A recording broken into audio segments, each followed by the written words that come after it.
يا أيها الذين آمنوا اتقوا الله وقولوا قولا سديدا يصلح لكم أعمالكم ويغفر لكم ذنوبكم ومن يطع الله ورسوله فقد فاز فوزا عظيما.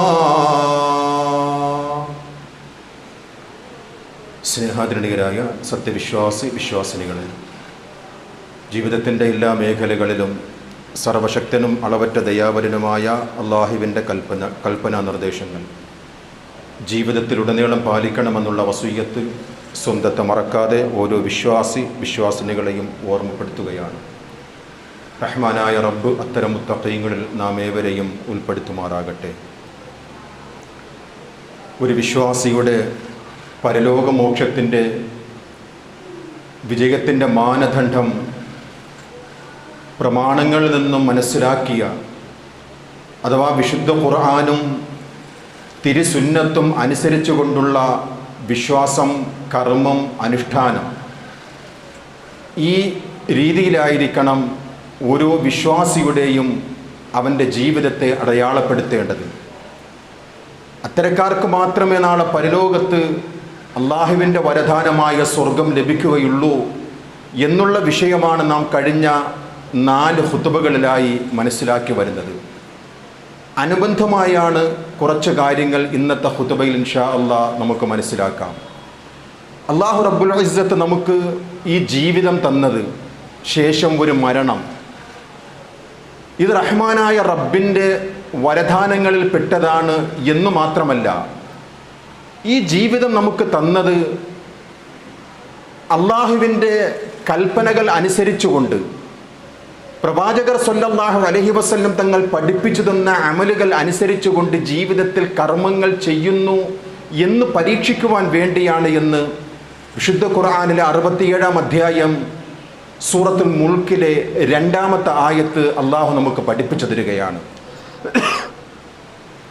അല്ലദീ ഖലഖൽ മൗത വൽ ഹയാത ലിയബ്ലുവക്കും അയ്യുക്കും അഹ്സനു അമലാ. നിശ്ചയമായും അള്ളാഹുവാണ് നിങ്ങളെ സൃഷ്ടിച്ചത് മരണത്തെയും പരീക്ഷിക്കുവാൻ വേണ്ടിയാണ്. അഹ്സനു അമൽ, നല്ല കർമ്മങ്ങൾ ആരാണോ അനുഷ്ഠിക്കുന്നത് എന്ന് പരീക്ഷിക്കുവാൻ വേണ്ടിയാണ് നിങ്ങൾക്ക് ഈ ജീവിതവും മരണവും തന്നത് എന്ന് റഹ്മാനായ റബ്ബ് നമുക്ക് പഠിപ്പിച്ചു തരികയാണ് സൂറത്തുൽ കഹ്ഫിലെ 7-ാമത്തെ ആയത്തിൽ കൂടിയും. ഈ ആയത്തിനെ വിശദീകരിച്ചുകൊണ്ട് മുഫസ്സിരീങ്ങൾ, മഹാനായ താബിഈ പണ്ഡിതനായ ഫുളൈൽ ഇബ്നു ഇയാദ് റഹ്മത്തുള്ളാഹി അലൈഹി പറയുകയാണ്, അൻ യകൂന അഖ്ലസൽ അഅമാലി വ അസ്വബഹാ. ഏറ്റവും നല്ല പ്രവൃത്തി എന്ന് പറയുന്നത് ഇഖ്ലാസും ശരിയായ കർമ്മങ്ങളുമായിരിക്കണം. ലിഅന്നൽ അമല ഇദാ കാന ഖാലിസൻ ഗൈറ സവാബിൻ ലം യുഖ്ബൽ. ഒരു പ്രവൃത്തി ചെയ്യുന്നതിന് ഒരുപക്ഷെ ഇഖ്ലാസ് ഉണ്ടായിരിക്കാം, ആ പ്രവൃത്തി സുന്നത്തിൽ അധിഷ്ഠിതമല്ല എങ്കിൽ, ചെയ്യുന്ന കാര്യം പ്രമാണ വിരുദ്ധമാണ് എങ്കിൽ എത്ര ഇഖ്ലാസ് ഉണ്ടെങ്കിലും അള്ളാഹു അത് സ്വീകരിക്കുകയില്ല. വകദാലിക ഇദാ കാന സ്വവാബൻ ഗൈറ ഖാലിസിൻ. അതുപോലെ തന്നെയാണ് സുന്നത്തായ ഒരു കാര്യം നാം ചെയ്യുന്നുവെങ്കിൽ അതിന് ഇഖ്ലാസ് ഇല്ലെങ്കിലും അതുപോലെ തന്നെയാണ്. ഫൽ ഖാലിസു അൻ യകൂന ലിവജ്ഹില്ലാഹ്. ഇഖ്ലാസ് എന്ന് പറയുന്നത് അള്ളാഹുവിൻ്റെ പ്രീതിക്ക് വേണ്ടി മാത്രം ചെയ്യേണ്ട ഒരു കർമ്മമാണ്. വസ്വവാബ് അൻ യകൂന അല സുന്ന. ശരിയായ കർമ്മം എന്ന് പറയുന്നത് സുന്നത്തിൽ അധിഷ്ഠിതമായ കർമ്മങ്ങളായിരിക്കണം. കൃത്യമാണ് കാര്യം. ഇമാം റാസിയും ഈ വിശദീകരണത്തിൽ അദ്ദേഹത്തിൻ്റെ ഗ്രന്ഥത്തിൽ പറഞ്ഞിട്ടുണ്ട്. അഥവാ ഒരു വിശ്വാസി ചെയ്യുന്ന കാര്യങ്ങൾ ഒരുപാട് ചെയ്യുന്നതിനപ്പുറം ചെയ്യുന്ന കാര്യങ്ങൾ പ്രമാണങ്ങളിലുണ്ട് എന്ന് നാം മനസ്സിലാക്കുകയും അതനുസരിച്ചുകൊണ്ട് ക്രമീകരിക്കുകയും ചെയ്യുന്നവർക്കാണ് പരലോകമോക്ഷം ഉണ്ടാവുക എന്ന് ഈ ആയത്തിൻ്റെ വിശദീകരണത്തിൽ അല്ലാഹു റബ്ബുൽ ഇസ്സത്ത് നമുക്ക് പഠിപ്പിച്ചു തരികയാണ്. അല്ലെങ്കിൽ എന്തായിരിക്കും അവസ്ഥ? ജീവിതത്തിൽ എത്ര തന്നെ കർമ്മങ്ങൾ ചെയ്താലും കാര്യമില്ല സഹോദരങ്ങളെ, പരലോകത്ത് പരാജയപ്പെട്ടവരുടെ കൂട്ടത്തിലാകുമെന്ന് സൂറത്തുൽ കഹ്ഫിലെ 103, 104 ആയത്തുകൾ നമുക്ക് ഹൃദ്യസ്ഥമാണ്. പ്രവാചകരെ വിളിച്ചുകൊണ്ട് അല്ലാഹു തആല പറയുകയാണ്, അല്ലയോ പ്രവാചക, കർമ്മങ്ങൾ ചെയ്ത് പരാജയപ്പെട്ട ഒരു വിഭാഗത്തെക്കുറിച്ച് താങ്കളെ നാം അറിയിക്കട്ടെയോ? ഖുൽ ഹൽ നുനബ്ബിഉകും ബിൽ അഖ്സരീന അഅമാല. الذين ضل سعيهم في الحياة الدنيا ويحسبون أنهم يحسنون صنعا. ഒരുപാട് കർമ്മങ്ങൾ ചെയ്തുകൊണ്ട് അവർ പരാജയപ്പെട്ടവരാണ്. ആ പരാജയപ്പെട്ടവരുടെ വ്യതിരിക്തത എന്ന് പറയുന്നത് ചെയ്യുന്നത് അവർക്ക് നല്ലതാണ് എന്ന് അവർക്ക് തോന്നുകയാണ്. യുഹ്സിനൂന സുൻആ, ചെയ്യുന്നത് നല്ലതാണെന്ന് അവർ വിചാരിക്കുകയാണ്. പക്ഷെ പരലോകത്താകട്ടെ ആ കർമ്മങ്ങളെല്ലാം പരാജയപ്പെട്ടു പോയിട്ടുണ്ട്. എന്തുകൊണ്ട്? വുജൂഹുൻ യൗമഇദിൻ ഖാശിഅത്തുൻ ആമിലത്തുൻ നാസിബത്തുൻ തസ്ലാ നാറൻ ഹാമിയ. കഠിനമായി പ്രവർത്തിച്ചവരാണവർ, ഒരുപാട് അമലുകൾ ചെയ്തവരാണവർ. ആ കർമ്മങ്ങൾ ചെയ്തവർ ക്ഷീണിച്ചു പോയിട്ടുണ്ട്. അത്തരക്കാരെ കുറിച്ചാണ് സൂറത്തുൽ ഗാശിയയിൽ പറയുന്നത്, തസ്ലാ നാറൻ ഹാമിയ, അഗ്നിജ്വാലയാണ് അവരെ കാത്തിരിക്കുന്നത്. പ്രവർത്തിച്ച് ക്ഷീണിച്ചിട്ട് എന്ത് കാര്യം? ഒരുപാട് അമലുകൾ ചെയ്ത് എന്ത് കാര്യം? ആ കർമ്മം ചെയ്തവരെ കാത്തിരിക്കുന്നത് ഭയാനകരമായ നരകമെന്ന് വിശുദ്ധ ഖുർആൻ നമുക്ക് പഠിപ്പിച്ചു തരികയാണ്. സൂറത്തുൽ ഫുർഖാനിലെ 23-ാമത്തെ വചനവും ഈ വിഷയവുമായി ബന്ധപ്പെട്ടുകൊണ്ട് അള്ളാഹു നമുക്ക് പഠിപ്പിച്ചു തരികയാണ്. وَقَدِمْنَا إِلَى مَا عَمِلُوا مِنْ عَمَلٍ فَجَعَلْنَاهُ هَبَاءً مَنْثُورًا. പരലോകത്ത് ചെല്ലുന്ന ഒരു വിഭാഗം ഒരുപാട് അമലുകളുമായി ചെല്ലുകയാണ്. ചിതറിയ ധൂളികളെ പോലെ അവരുടെ അമലുകളെ അല്ലാഹു തആല പറത്തിക്കളയുമെന്ന് വിശുദ്ധ ഖുർആൻ. അതുകൊണ്ടാണ് വിശ്വാസികളെ വിളിച്ചുകൊണ്ട് 47-ാം അധ്യായം സൂറത്ത് മുഹമ്മദ് അതിലെ 33-ാമത്തെ ആയത്തിൽ പറയുന്നത്, വിശ്വാസികളെ അത്തിഉല്ലാഹ വ അത്തിഉർ റസൂൽ വലാ തുബ്തിലു അഅമാലക്കും. അല്ലാഹുവിനെയും അവന്റെ റസൂലിനെയും അനുസരിക്കണം, നിങ്ങളുടെ കർമ്മങ്ങളെ പാഴാക്കി കളയരുത്, ബാത്തുലാക്കി കളയരുത്. ഈ ആയത്തിൽ നിന്നും വിശ്വാസികളെ നമുക്ക് നിർദ്ധാരണം ചെയ്തെടുക്കേണ്ട ഒരു കാര്യം, അള്ളാഹുവിൻ്റെ പൊരുത്തം കാക്ഷിച്ചുകൊണ്ട് അവൻ്റെ വജ്ഹ് ഉദ്ദേശിച്ചുകൊണ്ട് ചെയ്യുന്ന കർമ്മങ്ങൾ അള്ളാഹുവിൻ്റെയും പ്രവാചകരുടെയും മാതൃകയിലുള്ളതായിരിക്കണം. അല്ലാതെ എത്ര തന്നെ അമലുകൾ ചെയ്താലും ചെയ്ത് ക്ഷീണിച്ചവരായിരുന്നാലും പരലോകത്ത് പരാജയപ്പെടുകയും നരകം അവരെ കാത്തിരിക്കുകയും ചെയ്യുന്നു എന്ന് വിശുദ്ധ ഖുർആൻ നമുക്ക് പഠിപ്പിച്ചു തരികയാണ്. മനുഷ്യർ പിഴച്ചു പോകുവാനുണ്ടായ 2 കാരണങ്ങൾ പ്രവാചകന്മാരുടെ ചരിത്രങ്ങൾ മനസ്സിലാക്കുകയാണെങ്കിൽ 2 കാരണങ്ങളാണ് പ്രധാനമായും വിശുദ്ധ ഖുർആൻ നമുക്ക് പരിചയപ്പെടുത്തി തരുന്നത്. തഖ്ലീദുൽ ആബാ, തഖ്ലീദുൽ അശ്ഖാസ്. ഒന്ന് പാരമ്പര്യമാണ്. ജനങ്ങൾ ചെയ്യുന്നതിന് മറുപടി അവർ പറയുന്നത്, ഇത് ഞങ്ങളുടെ കാരണവന്മാർ കാണിച്ചു തരുന്ന അല്ലെങ്കിൽ കാണിച്ചു തന്ന മാർഗമാണ്, ഞങ്ങൾ സ്വന്തം ഇഷ്ടപ്രകാരം ചെയ്യുകയല്ല. തഖ്ലീദുൽ ആബാ, പാരമ്പര്യത്തെ അവർ അന്ധമായി അനുകരിക്കും. മറ്റൊരു വിഭാഗം തഖ്ലീദുൽ അശ്ഖാസ്, വ്യക്തികളെ അന്ധമായി അനുകരിക്കുന്നവരാണ്. അത് സംഘടനയാകട്ടെ, വ്യക്തികളാകട്ടെ, പണ്ഡിതന്മാരാകട്ടെ, അന്ധമായി അവരെന്തു പറയുന്നു, ഖുർആനിനും സുന്നത്തിനും പറയുന്നതിന് വിരുദ്ധമാണെന്ന് മനസ്സിലാക്കിയാൽ പോലും ഞങ്ങളുടെ ഇമാം എന്താണോ പറഞ്ഞത് അത് ഞങ്ങൾ അനുസരിക്കും, അനുധാവനം ചെയ്യും. അതാണ് തഖ്ലീദുൽ അശ്ഖാസ്. ഈ 2 കാര്യങ്ങളും വിശുദ്ധ ഖുർആനിലെ എത്രയോ ആയത്തുകളിൽ കൂടി ഖണ്ഡനം നടന്നതായി നമുക്ക് മനസ്സിലാക്കുവാൻ സാധിക്കും. ഇപ്പൊ നോക്കൂ, മഹാനായ ഇബ്രാഹിം നബി അലൈഹിസ്സലാത്തു വസ്സലാം ഷിർക്കിനെതിരെ പോരാടിയ മഹാനായ പ്രവാചകനാണ്. തൗഹീദ് പറയുമ്പോൾ ആ സമൂഹത്തിലുണ്ടായിരുന്ന വിഭാഗം ജനങ്ങൾ ഇബ്രാഹിം നബിയോട് നോക്കിക്കൊണ്ട് പറയുകയാണ്, അല്ലയോ ഇബ്രാഹിം, ഇത് ഞങ്ങൾ സ്വമേധയാ ഉണ്ടാക്കിയ കാര്യമല്ല. ഇബ്രാഹിം നബി ചോദിച്ച ചോദ്യമുണ്ട്, ഹൽ യസ്മഊനകും ഇദ് തദ്ഊന അൻ യൻഫഊനകും ഔ യളറൂൻ. നിങ്ങൾ ആരോടാണ് പ്രാർത്ഥിക്കുന്നത്? ഉപകാരവും ഉപദ്രവവും ചെയ്യാത്തവരോടാണോ നിങ്ങൾ പ്രാർത്ഥിക്കുന്നത്? അപ്പോഴാണ് അവരുടെ മറുപടി, ബൽ വജദ്നാ ആബാഅനാ കദാലിക യഫഅലൂൻ. ഇപ്രകാരം ഞങ്ങളെ വാപ്പാമാര് കാണിച്ചു തന്നിട്ടുണ്ട്, ഞങ്ങളുടെ കാരണവന്മാർ കാണിച്ചു തന്നതാണ് ഞങ്ങൾ ചെയ്യുന്നത് ഇബ്രാഹിമേ.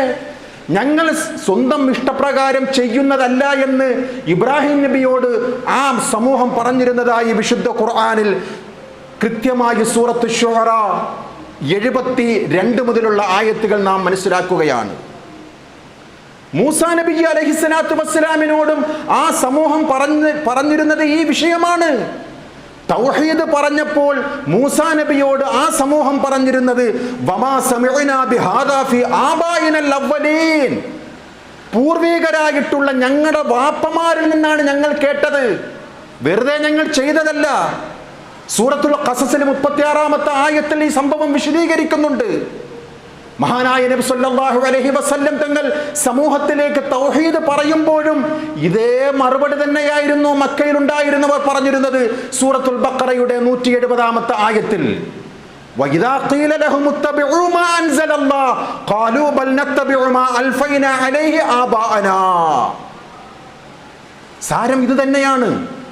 നിങ്ങൾ ഖുർആനിലേക്കും സുന്നത്തിലേക്കും വരുവീൻ എന്ന് പറയുമ്പോൾ അവർ പറഞ്ഞിരുന്ന മറുപടിയും ഞങ്ങളുടെ വാപ്പമാര് കാണിച്ചു തന്ന മാർഗമാണ്, ഞങ്ങളുടെ പാരമ്പര്യം ഇതാണ്, ഞങ്ങളുടെ പൂർവ്വസൂരികൾ ഞങ്ങൾക്കുള്ള മാതൃകയാണ് എന്ന് ഇവർ പറഞ്ഞിരുന്നതായി വിശുദ്ധ ഖുർആൻ നമുക്ക് പഠിപ്പിച്ചു തരികയാണ്. നിങ്ങളുടെ പിതാക്കന്മാരാകട്ടെ അവർ സന്മാർഗത്തിൽ ലയിച്ചവരല്ല, അവർ ഖുർആനും സുന്നത്തും മനസ്സിലാക്കിയവരല്ല എന്ന് വിശുദ്ധ ഖുർആൻ അവർക്ക് മറുപടി കൊടുക്കുകയാണ്. ദശക്കണക്കിന് ആയത്തുകൾ സമാനമായ വചനങ്ങൾ ഖുർആനിലുണ്ട്. സൂറത്തുൽ മാഇദയുടെ 104, സൂറത്തുൽ ലുഖ്മാനിലെ 21, അങ്ങനെ എത്രയോ സൂറത്തുൽ അറാഫിലെ 28-ാമത്തെ ആയത്തുകൾ. ഇതെല്ലാം പാരമ്പര്യത്തെ നിരാകരിക്കുന്ന ആയത്തുകളാണ് സഹോദരങ്ങളെ. ഒരു വിശ്വാസിയെ സംബന്ധിച്ചിടത്തോളം ചെയ്യുന്ന കാര്യങ്ങൾ വാപ്പമാര് ചെയ്തത് എന്നുള്ള മറുപടിയല്ല. ഇത് ഖുർആനിനോടും സുന്നത്തിനോടുമാണോ എങ്കിൽ അത് സ്വീകരിക്കുക, ജീവിതത്തിൽ പ്രാവർത്തികമാക്കുക. മറ്റൊന്നാണ് തഖ്ലീദുൽ അശ്ഖാസ്, വ്യക്തികളെ അനുധാവനം ചെയ്യുക. ഇന്നത്തെ സമൂഹം പണ്ഡിതന്മാരെ ചില ഫാൻസികളായിട്ടാണ് കാണുന്നത്. ഞങ്ങളെ പണ്ഡിതൻ എന്താണോ പറഞ്ഞത് അത് ആമന്ന, ഞങ്ങൾ വിശ്വസിച്ചു, ഞങ്ങൾ അനുസരിച്ചു. ഇതിനെയും ശക്തമായ രീതിയിൽ അള്ളാഹുവിന്റെ കലാമിൽ നിരാകരിക്കുകയാണ്. സൂറത്തുൽ ബഖറയുടെ 166 മുതലുള്ള ആയത്തുകൾ നോക്കൂ സഹോദരങ്ങളെ. നാളെ പരലോകത്ത് വ്യക്തികളെ കുറിച്ച് അല്ലാഹു തആല പറയുകയാണ്. നരകത്തിൽ കൂപ്പുകുത്തുമ്പോൾ നരകാവകാശികൾ പറയുകയാണ് നേതാക്കന്മാരുടെ മുഖത്ത് നോക്കിക്കൊണ്ട്, ഇത് തബറഅല്ലദീന തുബിഉ മിനല്ലദീന തബഉ വറഅഉൽ അദാബ് വതഖത്തഅത് ബിഹിമുൽ അസ്ബാബ്. ബന്ധങ്ങളൊക്കെ മുറിഞ്ഞു പോവുകയാണ് ആ രംഗം. ബന്ധങ്ങളെല്ലാം മുറിഞ്ഞു പോകുന്ന ആ സമയത്ത് നേതാക്കൾ അനുയായികളെ വിട്ടുകൊണ്ട് അവർ പോവുകയാണ്, മാറിക്കളയുകയാണ്. ശിക്ഷ നേരിട്ട് കാണുമ്പോൾ അവർ പറയും, റബ്ബേ ഒന്ന് തിരിച്ചു നൽകും, വിടുമോ, ലോകത്ത് ദുനിയാവിലേക്കൊന്ന് വിടുമോ, ഇവരെ ഞങ്ങൾ ഇനി അനുസരിക്കുകയില്ല, ഈ നേതാക്കന്മാരെ ഞങ്ങൾ ഇനി അനുഗമിക്കുകയില്ല. യൗമ തുഖല്ലബു വുജൂഹുഹും ഫിന്നാർ യഖൂലൂന യാ ലൈതനാ അതഅന അല്ലാഹ വ അതഅന റസൂല. മുഖങ്ങൾ നരകത്തിൽ വീഴുന്ന ആ സമയത്ത് പറയുന്ന രംഗമാണ് സൂറത്തുൽ അഹ്സാബിൽ കൂടി അള്ളാഹു നമുക്ക് പഠിപ്പിച്ചു തരുന്നത്. റബ്ബനാ ഇന്നാ അതഅനാ സാദതനാ വ കുബറാനാ ഫഅളല്ലൂന സബീലാ. അനുസരിച്ചു പോയി റബ്ബേ, നേതാക്കന്മാരെ പിൻപറ്റിപ്പോയി അല്ലാഹ്, സാദാത്യങ്ങളെയും വലിയ വലിയ മഹാന്മാരെന്ന് പറഞ്ഞ ഈ ആൾക്കാരെയൊക്കെ ഞങ്ങൾ പിൻപറ്റിപ്പോയി റബ്ബേ, ഞങ്ങളെക്കാളും ഇരട്ടി ശിക്ഷ ഇവർക്ക് നീ നൽകണമേ എന്നുള്ള നിലവിളി നാളെ പരലോകത്ത് ഉണ്ടാകാതിരിക്കുവാൻ വിശ്വാസികളെ നമ്മെ സംബന്ധിച്ചിടത്തോളം ഖുർആനും സുന്നത്തിനോടും യോജിച്ച അമലുകൾ ചെയ്യുക. അള്ളാഹുവിന്റെ മാർഗത്തിലേക്ക് ക്ഷണിച്ച പ്രവാചകന്മാരുടെ ചില സംഭവങ്ങൾ സൂറത്ത് യൂനിസിലെ 78-ാമത്തെ ആയത്തിൽ അള്ളാഹു നമുക്ക് പഠിപ്പിച്ചു തരികയാണ്. അവർ അള്ളാഹുവിന്റെ മാർഗത്തിലേക്കാണ് ക്ഷണിച്ചത്. അവർ പറഞ്ഞിരുന്ന മറുപടി ഖുർആൻ അതിനെ സംബന്ധിച്ച് കൃത്യമായി പറയുകയാണ്. ഖാലു അജിഅതനാ ലിതൽഫിതനാ അമ്മാ വജദനാ അലൈഹി ആബാഅനാ. വാപ്പമാരാണ് ഞങ്ങൾക്കുള്ള പ്രചോദനം. നാട്ടിലെ സുഖലോലുപന്മാർ പറഞ്ഞിരുന്നതാണ് ഈ കാര്യം. നാട്ടിൽ സുഖിയന്മാരുടെ മറുപടിയാണ് ഇന്നും നമുക്ക് ചുറ്റുപാടിലും കാണാം സഹോദരങ്ങളെ. ഖുർആനിലേക്കും സുന്നത്തിലേക്കും ക്ഷണിക്കുമ്പോൾ സുഖിയന്മാരായിട്ടുള്ളവർ, സുഖലോലുപന്മാരായിട്ടുള്ളവർ പറയുന്ന മറുപടിയാ, ഞങ്ങൾക്ക് മതി ഞങ്ങളുടെ കാക്കക്കാരവന്മാർ കാണിച്ചു തന്ന പാരമ്പര്യം, ഞങ്ങൾക്ക് അവരെ വിട്ടുകൊണ്ടുള്ള ഒരു പാരമ്പര്യം വേണ്ട. അല്ലാഹു റബ്ബുൽ ഇസ്സത്ത് അവരെ കുറിച്ച് പറയുകയാണ്, നിങ്ങളുടെ പൂർവികരെ കുറിച്ച് അഭിമാനത്തോടുകൂടി പറയുന്നുവല്ലോ, അവർക്ക് യഥാർത്ഥത്തിൽ ഹിദായത്തിന്റെ മാർഗം ലഭിക്കാത്തവരാണ്. ഖുർആനും സുന്നത്തും യഥാർത്ഥത്തിൽ മനസ്സിലാക്കാത്തവരെയാണ് നിങ്ങൾ അനുകൂലിക്കുന്നത് എന്ന് വിശുദ്ധ ഖുർആൻ നമുക്ക് പഠിപ്പിച്ചു തരികയാണ്. ഈ മാരകമായ രോഗം ഇന്നും മുസ്ലിം സമുദായത്തിൽ പിടിപെട്ടിരിക്കുകയാണ്. പാരമ്പര്യത്തെയും പൂർവികരെയും അന്ധമായി തഖ്ലീദ് ചെയ്യുന്ന, ഖുർആനിനോടും സുന്നത്തിനോടും യോജിക്കാത്ത കാര്യങ്ങൾ അറിഞ്ഞുകൊണ്ട് തന്നെ, ഇപ്പൊ നമുക്കറിയാമല്ലോ നമ്മുടെ നാടുകളിൽ എന്തെല്ലാം ബിദ്അത്തുകൾ നടക്കുകയാണ് സഹോദരങ്ങളെ. അവരോട് പറഞ്ഞു നോക്കുക. സാന്ദർഭികമായി പറയുകയാണ്, രോഗം കൊണ്ട് കഷ്ടപ്പെട്ട് ഡയാലിസിസ് ചെയ്ത് ജീവിതത്തിൽ സാമ്പത്തികമായും മാനസികമായും എല്ലാം നഷ്ടപ്പെട്ടുകൊണ്ട് അള്ളാഹുവിൻ്റെ വിളിക്ക് ഉത്തരം ചെയ്ത ചിലരുടെ അവസ്ഥകളൊക്കെ നാം നമ്മുടെ നാടുകളിൽ കൂടി കണ്ണോടിക്കുമ്പോൾ കാണുകയാണ്. അള്ളാഹു അവർക്ക് മഗ്ഫിറത്തും റഹ്മത്തും നൽകുമാറാകട്ടെ. ഒരു ഡയാലിസിസ് ചെയ്യുവാനായിട്ട് പലരോടും ചോദിച്ച, സഹായം അഭ്യർത്ഥിച്ച എത്രയോ കഥകൾ, ചരിത്രങ്ങൾ, സംഭവങ്ങൾ. പക്ഷെ അവരൊക്കെ മരിച്ചതിന് ശേഷം 3-ാം ഫാത്തിഹയും 7 അതുപോലെയുള്ള നേർച്ചകളുമൊക്കെ നടത്താൻ കുടുംബക്കാർക്ക് എന്ത് ആവേശമാണെന്നറിയുമോ സഹോദരങ്ങളെ? നഊദു ബില്ലാഹി മിൻക്. അവർ മരിക്കുന്നത് വരെ ജീവിതത്തെ കഷ്ടപ്പാടോടുകൂടി അവർ സ്വീകരിച്ചവരാണ്. ആഴ്ചയിൽ 2-3 ഡയാലിസിസ് ചെയ്യുവാനുള്ള സാമ്പത്തിക ഭദ്രത പോലും ഇല്ലാതെ കുടുംബക്കാരാൽ പോലും പ്രയാസപ്പെട്ട് ജീവിച്ചിരുന്ന് അവരുടെ മരണശേഷം 3-ാം ഫാത്തിഹയും 7 ആ ഗംഗേമമായി നടത്തുവാനായിട്ട് കുടുംബക്കാരൊക്കെ ഒരുമിച്ച് കൂടുകയാണ്. അതിന് പരവതാനി വിരിച്ചു കൊടുക്കുന്ന ഉലമാക്കൾ എന്ന് പറയുന്നവർ, അവർക്കറിയാം ഇത് ബിദ്അത്താണ്, ഇത് അള്ളാഹുവും അവന്റെ റസൂലും പഠിപ്പിച്ചു തരാത്തതാണ്. അതുപോലെ തന്നെയാണ് സഹോദരങ്ങളെ നമ്മുടെ നാടുകളിൽ നടക്കുന്ന കല്യാണങ്ങൾ, വിവാഹ മാമാങ്കങ്ങൾ. മുവഹിദുകളിൽ പോലും സ്ത്രീധനത്തിന്റെ എന്തോ ലാഞ്ചന പലരെയും പിടികൂടുകയാണ്. മകൾക്ക് എന്താ ഇട്ടു കൊടുക്കുക?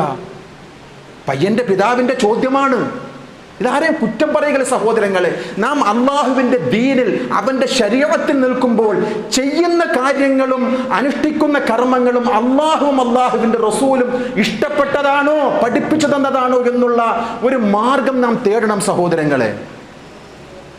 ഒരുപാട് പ്രയാസങ്ങൾ നാം കേട്ടുകൊണ്ടിരിക്കുക. തൗഹീദിലുള്ളവർ പോലും സ്ത്രീധനരഹിതമായ വിവാഹം നടത്തുവാൻ ആഗ്രഹിക്കുന്നവർ പോലും മനസ്സുകൊണ്ടെങ്കിലും ആഗ്രഹിക്കുകയാണ്, മകൾക്ക് എന്താ ഇട്ടുകൊടുക്കുക വാപ്പാ?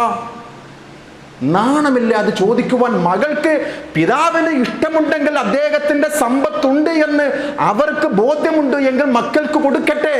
അത് നമ്മുടെ ബാധ്യതയല്ല. നമ്മുടെ ബാധ്യത എന്താണ് സഹോദരങ്ങളെ? മകന് സ്ത്രീധനരഹിതമായി മഹർ നൽകിക്കൊണ്ട് ആ മരുമകളെ സ്വീകരിക്കുക. ഇത് സാന്ദർഭികമായി നാട്ടിൽ നടക്കുന്ന ചില വിഷയങ്ങളെ കുറിച്ച് പറയാതിരിക്കാൻ വയ്യ സഹോദരങ്ങളെ. ഒരു ഖതീബ് എന്നുള്ള നിലയിൽ, നിങ്ങളുടെ കൂടെ ജീവിച്ചിരിക്കുന്ന ഒരു സഹോദരൻ എന്നുള്ള നിലയിൽ ഇത് പറഞ്ഞില്ലെങ്കിൽ പിന്നെ ആരാ ഇത് പറയുക? ഇത് പറയുന്ന ഏതെങ്കിലും മിമ്പറുകൾ നമ്മുടെ ചുറ്റുപാടിലുമുണ്ടോ? ബിദ്അത്തുകളും ഖുറാഫാത്തുകളും നടന്നുകൊണ്ടിരിക്കുന്ന ഈ സമൂഹത്തിൽ സുന്നത്തിന് അധിഷ്ഠിതമായിട്ടുള്ള ഒരു മിമ്പർ എന്നുള്ള നിലയിലാണ് ചില കാര്യങ്ങൾ ഗൗരവത്തോടുകൂടി പറയുന്നത്.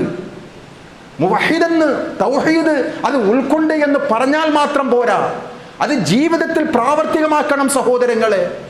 എനിക്കറിയാം ചില തൗഹീദുള്ള ചില ഇമാമിങ്ങൾ, ചില മുസ്ലിയാക്കന്മാർ കല്യാണത്തിന് വേണ്ടി മരുമകനെ അന്വേഷിക്കുവാൻ വേണ്ടി വന്ന് മരുമകനോട് ചോദിക്കുകയാണ്, വാപ്പയ്ക്ക് എത്ര സ്വത്തുണ്ട്?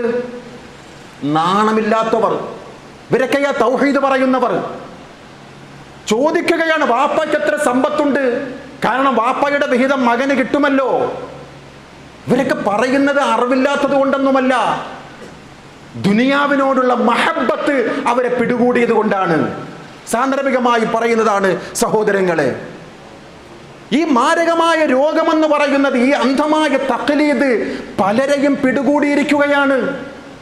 പൂർവികരായിട്ടുള്ളവരെ പിടികൂടിയ ആ തഖ്ലീദ് മുസ്ലിം സമൂഹത്തിൽ വരരുത് എന്ന് കൃത്യമായ പഴുതുകളെല്ലാം അടച്ചുകൊണ്ടാണ് റസൂലുള്ളാഹി സ്വല്ലല്ലാഹു അലൈഹി വസല്ലം ഈ ലോകത്ത് നിന്നും വിട പറഞ്ഞത്. അള്ളാഹുവിന്റെ പ്രവാചകർ ഈ ലോകത്ത് നിന്നും വിട പറയുമ്പോൾ മുഅ്ജിസത്തായ ഒരു കാര്യം പഠിപ്പിച്ചുകൊണ്ടാണ് ഈ ലോകത്ത് നിന്നും വിട പറഞ്ഞത്. ലതത്തബിഉന്ന സനനല്ലദീന മിൻ ഖബ്ലികും ശിബ്റൻ ബിശിബ്രിൻ. സ്വഹീഹ് മുസ്ലിമിലെ 2669 നമ്പർ ഹദീസാണ്. നിങ്ങളുടെ പൂർവികരെ ചാണിന് ചാണായും മുഴത്തിന് മുഴമായും നിങ്ങൾ പിൻപറ്റുക തന്നെ ചെയ്യും. ഹത്താ ലൗ ദഖലൂ ഫീ ജുഹ്രി റബ്ബിൻ ലത്തബഅ്തുമൂഹും. ചാണിന് ചാണായും മുഴത്തിന് മുഴമായി നിങ്ങൾ പിൻപറ്റുക തന്നെ ചെയ്യും. ഒരു മാളത്തിനുള്ളിൽ എന്തെങ്കിലും ഒരു വസ്തു പ്രവേശിച്ചു കഴിഞ്ഞാൽ അതുപോലെ നിങ്ങളും മാളത്തിലേക്ക് പ്രവേശിക്കും. ഒരു ഉടുമ്പ് അള്ളാന്റെ റസൂലിന്റെ ഉദാഹരണമാണ്. സ്വഹാബികൾ ചോദിച്ചു, യാ റസൂലല്ലാഹ്, ഈ പൂർവികരെന്ന് പറയുന്നത് യഹൂദികളും ക്രിസ്ത്യാനികളുമാണോ? പ്രവാചകരുടെ മറുപടി ഫമൻ, പിന്നെ ആരാ? അപ്പോൾ ഈ തഖ്ലീദ് ഈ മുസ്ലിം സമുദായത്തിലും ഉണ്ടാകുമെന്നാണ് ഈ ഹദീസിന്റെ വ്യാഖ്യാനത്തിൽ മഹാനായ ഇമാം നബവി റഹ്മഹുല്ലാഹ് ഈ ശറഹ് മുസ്ലിമിൽ കൊടുക്കുന്നത്. മുഅ്ജിസത്തുൻ വാഹിറത്തുൻ ലിറസൂലില്ലാഹി സ്വല്ലല്ലാഹു അലൈഹി വസല്ലം ഫഖദ് വഖഅ മാ അഖ്ബറ ബിഹി സ്വല്ലല്ലാഹു അലൈഹി വസല്ലം. ഇത് പ്രവാചകരുടെ ഒരു മുഅ്ജിസത്താണ്. ഇത് സംഭവിക്കുക തന്നെ ചെയ്യും. സംഭവിച്ചു. അത് വിശ്വാസത്തിലും കർമ്മത്തിലും അനുഷ്ഠാനത്തിലും തഖ്ലീദിലും സംഭവിച്ചു എന്നാണ് നാം മനസ്സിലാക്കേണ്ടത്. കുഫറിന് പ്രചോദനമാകുന്ന ഒരു അവസ്ഥ വിശുദ്ധ ഖുർആൻ നമുക്ക് പഠിപ്പിച്ചു തരികയാണ്. മൂസാ നബിയും ഹാറൂൻ നബിയും ഫിർഔന്റെ അടുക്കൽ ചെന്നുകൊണ്ട് സുന്ദരമായ തൗഹീദ് പഠിപ്പിച്ചു കൊടുക്കുമ്പോൾ ഉത്തരം മുട്ടിയ സമയത്ത് ഫിർഔൻ ആ രണ്ട് പ്രവാചകന്മാരോടും ചോദിക്കുന്ന ഒരു രംഗം വിശുദ്ധ ഖുർആനിലെ സൂറത്തുൽ ത്വാഹ 49 മുതലുള്ള ആയത്തുകൾ വായിച്ചു നോക്കുക സഹോദരങ്ങളെ. ഫമൻ റബ്ബുകുമാ യാ മൂസ, ആരാണ് നിന്റെ റബ്ബ്? ഖാല റബ്ബുന അല്ലദീ അഅതാ കുല്ല ശൈഇൻ ഖൽഖഹു സുമ്മ ഹദാ. ഓരോ വസ്തുവിനെയും അതിന്റെ പ്രകൃതമനുസരിച്ച് നൽകുകയും എന്നിട്ട് അതിന് വഴി കാണിച്ചു കൊടുക്കുകയും ചെയ്തവൻ ആരോ അവനാണ് എൻ്റെ രക്ഷിതാവ്, എൻ്റെ റബ്ബ്. ഉത്തരം മുട്ടിപ്പോയി. ഇനി എന്താ ചോദിക്കേണ്ടത്? ഇനി പാരമ്പര്യത്തെ ചോദിക്കണം, വൈകാരികത ഇളക്കി വിടണം. ഫമാ ബാലിൽ ഖുറൂനിൽ ഊലാ. എങ്കിൽ പറ മൂസ, ഞങ്ങളുടെ പാരമ്പര്യമായ പൂർവികരുടെ അവസ്ഥ എന്താ? നരകത്തിലോ സ്വർഗത്തിലോ? രണ്ടിലെന്തു പറഞ്ഞാലും ഉത്തരം മുട്ടും. അള്ളാഹുവിന്റെ മറുപടി കൃത്യമാണ്.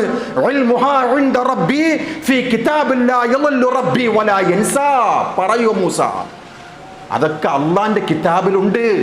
അള്ളാഹുവിന് പിഴക്കുകയില്ല, അള്ളാഹുവിനൊന്നും മറക്കുകയുമില്ല. കൃത്യമാണ് മറുപടി. പാരമ്പര്യം അത് എങ്ങനെയാണ് എന്ന് നിലനിർത്തുവാൻ വേണ്ടിയാണ് ഫിർഔൻ കളിച്ചത്. അവിടുത്തെ മറുപടി മൂസാ നബിയുടേത് കൃത്യമാണ് എന്ന് വിശുദ്ധ ഖുർആൻ നമുക്ക് പഠിപ്പിച്ചു തരികയാണ്. അള്ളാഹുവിന്റെ പ്രവാചകർ സ്വല്ലല്ലാഹു അലൈഹി വസല്ലം തങ്ങളുടെ കാലഘട്ടത്തിൽ ഉണ്ടായിരുന്നു ഇതുപോലെയുള്ള അന്ധമായ അനുകരണം. ജൂതരിലും ക്രൈസ്തവരിലും ഉണ്ടായിരുന്നു. അതിനെ ശക്തമായി എതിർത്തുകൊണ്ട് സൂറത്തു തൗബ 34-ാമത്തെ ആയത്തിൽ അള്ളാഹു പഠിപ്പിച്ചു തരികയാണ്. അത് വിശ്വാസികളോടാണ് പറയുന്നത്. ജൂതന്മാർക്കും ക്രിസ്ത്യാനികൾക്കും അവരുടെ പണ്ഡിതന്മാർക്ക് സ്ഖലിതം സംഭവിച്ചിട്ടുണ്ട്. ആ തെറ്റ് വിശ്വാസികളെ നിങ്ങളിൽ ഉണ്ടാകരുത് എന്നുള്ളതാണ് ഈ ആയത്തിന്റെ താല്പര്യം. ഇന്ന കസീറൻ മിനൽ അഹ്ബാരി വർ-റുഹ്ബാൻ ലയഅകുലൂന അംവാലൻ നാസ് ബിൽ ബാത്തിൽ വയസുദ്ദൂന അൻ സബീലില്ലാഹ്. ആ പുരോഹിതന്മാർ മതത്തെ ഉപജീവനമാക്കി എന്നാണ്. മതപദവികളും ജനങ്ങളുടെ സ്വീകാര്യതയും നഷ്ടപ്പെടുമെന്ന് കണ്ടപ്പോഴേക്കും അവർ ജനങ്ങളെ തെറ്റിച്ചു കളഞ്ഞുവെന്നാണ്.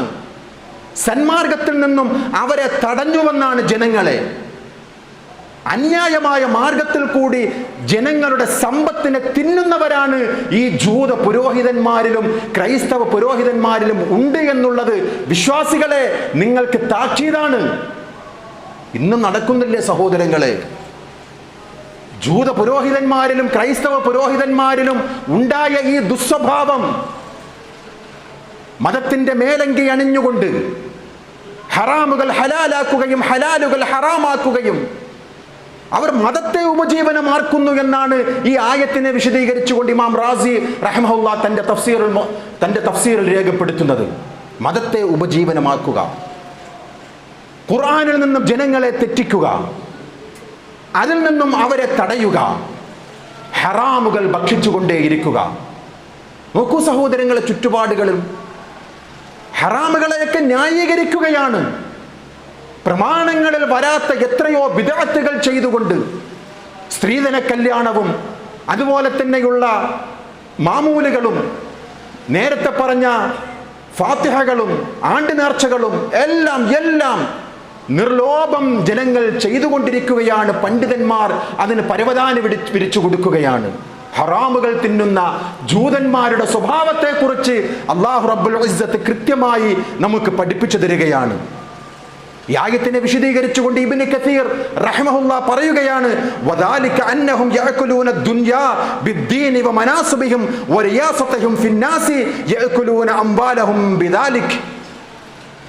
സാരാംശം നേരത്തെ പറഞ്ഞത് തന്നെയാണ്. ഈ മതപുരോഹിതന്മാർ മതത്തെയാണ് അവർ ഒരു മറയാക്കിയത്, ഒരു ഉപജീവന മാർഗമാക്കിയത്.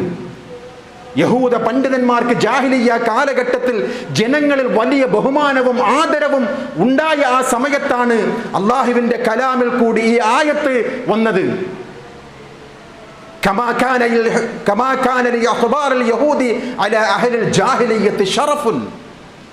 മാന്യമായ പദവികളും ബഹുമാനവും ആ ജാഹിലിയ്യത്തിൽ ഈ പണ്ഡിതന്മാർക്കുണ്ടായിരുന്നു. ഫലമ്മാ ബഅസല്ലാഹു റസൂലഹു സ്വലവാത്തുല്ലാഹി വസലാമുഹു അലൈഹി, അപ്പോഴാണ് മഹാനായ നബി സല്ലല്ലാഹു അലൈഹി വസല്ലം അവരിലേക്ക് നിയോഗിതനായത്. ഖുർആനും സുന്നത്തും അവരെ ബോധ്യപ്പെടുത്തിയെന്ന് വിശുദ്ധ ഖുർആനിലെ ആയത്തിനെ വിശദീകരിച്ചുകൊണ്ട് ഇബ്നു കസീർ റഹിമഹുല്ലാഹ് നമുക്ക് പഠിപ്പിച്ചു തരികയാണ്. അതുകൊണ്ട് വിശ്വാസികളെ നമ്മുടെ ജീവിതത്തിൽ ചെയ്യുന്ന കർമ്മങ്ങൾക്ക് അടിത്തറയുണ്ടായിരിക്കണം. ആ പുരോഹിതന്മാർ, ജൂതന്മാരിലെയും ക്രൈസ്തവരിലെയും പുരോഹിതന്മാർ പിന്നീട് ചെയ്ത ഏറ്റവും വലിയ വഞ്ചന എന്ന് പറയുന്നത് അക്ഷരജ്ഞാനമില്ലാത്തവരെ ദുരുപയോഗം ചെയ്തുവെന്നാണ്. ബനൂ ഇസ്രായേലിലുള്ളവരെ ചില വ്യാമോഹങ്ങൾ വച്ച് പുലർത്തിക്കൊണ്ട് അള്ളാഹു അവരിലേക്ക് അയച്ച ഗ്രന്ഥങ്ങളിൽ കൈകടത്തിയവരാണ്. സൂറത്തുൽ ബഖറയുടെ 77, 80 മുതൽ 80 വരെയുള്ള ആയത്തുകൾ. ومنهم أميون لا يعلمون الكتاب إلا أماني وإنهم إلا يظنون فويل للذين يكتبون الكتاب بأيديهم ثم يقولون هذا من عند الله ليشتروا به ثمنا قليلا فويل لهم مما كتبت أيديهم وويل لهم مما يكسبون. അറിയാവുന്ന ആയത്തുകളാണ് സഹോദരങ്ങൾ. ആ പുരോഹിതന്മാർ ദീനിൽ കടത്തിക്കൂട്ടിയതാണ്. അള്ളാഹുവിന്റെ ശരീഅത്തിൽ അവരുടെ കൈകൾ കൊണ്ട് എഴുതിയുണ്ടാക്കിക്കൊണ്ട് ഇത് അള്ളാഹുവിൻ്റെതാണെന്ന് അവർ പറഞ്ഞു. എന്തിനു വേണ്ടി? ദുനിയാവിൻ്റെ അല്പലാഭത്തിന് വേണ്ടി. അവർക്ക് നാശമാണ്, അവരുടെ കൈകൾ കൊണ്ട് എഴുതിയത് കൊണ്ട് അവർക്ക് നരകമാണ് എന്ന് വിശുദ്ധ ഖുർആൻ നമുക്ക് പഠിപ്പിച്ചു തരികയാണ്. അന്ധമായ അനുകരണം, ഈ വഴിപിഴവ് സമൂഹത്തിലും ഉണ്ടാവും എന്ന് മനസ്സിലാക്കിയ വിശുദ്ധ ഖുർആൻ കൃത്യമായ ആ പഴുതുകൾ അടച്ച എത്രയോ ആയത്തുകൾ നമുക്ക് ഹൃദ്യസ്ഥമാണ് സഹോദരങ്ങളെ. പൂർവികരായിട്ടുള്ളവർക്ക് പിഴവ് സംഭവിച്ച ആ അനുകരണം ഉത്തമ സമുദായത്തിലും ഉണ്ടാകരുത് എന്ന് വിശുദ്ധ ഖുർആൻ കൃത്യമായി പഠിപ്പിച്ചു.